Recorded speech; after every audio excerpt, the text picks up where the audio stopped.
I had a client the other day. She was a very sweet woman, and she came in to talk about her marriage. Now, I have worked with her and her husband in the past, and basically, at some point in our discussion, she said, I don't know what I'm supposed to do. My friends, my mom tell me that I deserve better and I don't have to put up with this. And should I separate? Should I file for divorce? Now, what I said to this person is something I say to many people. And especially when it follows the comment from your friends or family that says this: you deserve to be happy. You deserve better than this. I think I've said it before, but I looked at her and I said, well, actually, no, you are a sinner like I am, and you deserve to burn in hell, as do I. Every single one of us deserves to burn in hell. Every one of us deserves what we get. And yet we get so much grace from God, so much grace. The reason I bring that up now is I also had email from a man, and I'd like to read it. The man says, today it seems that women have a lot of cultural validation to play the victim. The drama triangle includes a villain, a victim, a hero. It feeds the ego to be the hero, and the victim feeds off the attention and the validation. When a prodigal spouse leaves and turns into a totally different personality, they can scapegoat their spouse as the villain, which they do all the time. The challenge with the stander is that others, who often hardly know the other spouse, are so filled with certitude to validate any allegations or blame just to fill a role of hero to their victim friend or relative. And then he goes on to say, marriage used to be sacred, and to interfere in a marriage, was considered bad. Sometimes a good friend can help you see reality and catch you from scapegoating your spouse. Oftentimes, people with a bad relationship with themselves lash out at those around them and don't want to do the inner work and settle on the scapegoating route. A good friend or family member should understand that a marriage is sacred, and that being a good, supportive friend is to support both the individual and the marriage. This man was very astute when he wrote this. When the prodigal's midlife crisis or whatever issue they're processing has dissipated, the friends that help them see clearly, instead of just blindly validating, will be the true friends. So his question to me was, could you please discuss the dangers of validating a friend going through a midlife crisis or prodigal chapter? And I'd take that one step further, just as the young woman who was in my office wasn't going through a midlife crisis or a prodigal chapter. She and her husband were going through a season of their marriage that was simply tough. He has his issues and she has hers, though right now his issues are very difficult to handle.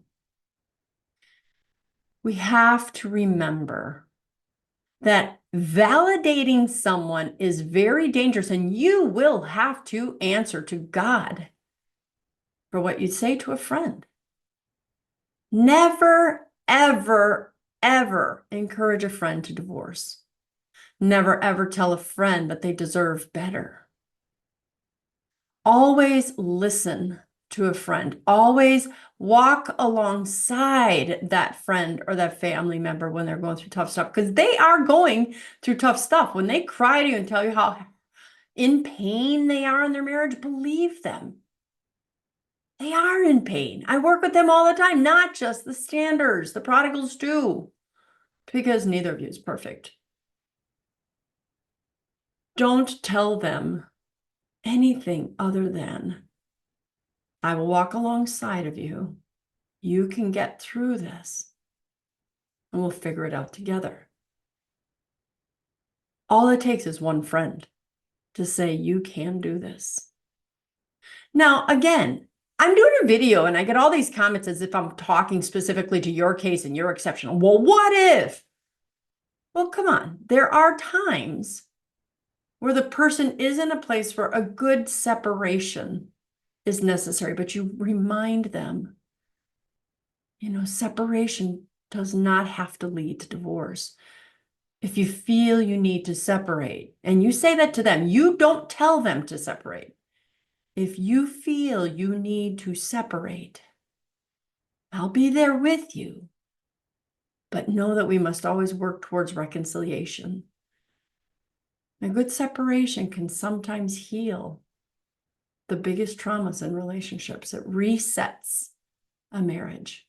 But if you go into it believing that, well, you get separated, you got to go and get divorced, that's where the problems come in. When I looked at that young lady yesterday and I said to her, no, the things that your husband's doing, the way he's responding are not good. And I do see how it pains you. But here are some things that you can do. And no, you don't need to divorce. You know what she said? She said, you're right. You're right.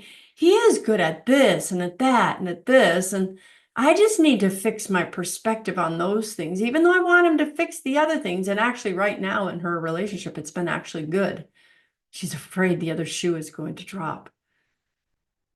And I said, well, it probably will at some point. You're going to have another fight. My husband and I have been married 41 years, and we just had a big fight the other day. I don't know what it was about.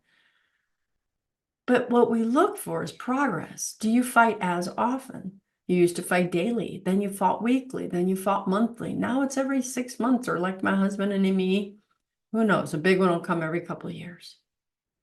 So there is progress. And the fights won't be as bad, and the recovery will happen more quickly.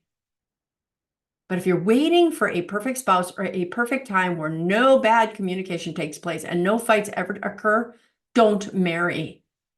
That'll never happen. Even in my super couples, the cream of the crop, they had their fights too, but they recovered quickly. I hope this helps. Let me know what your thoughts on validation.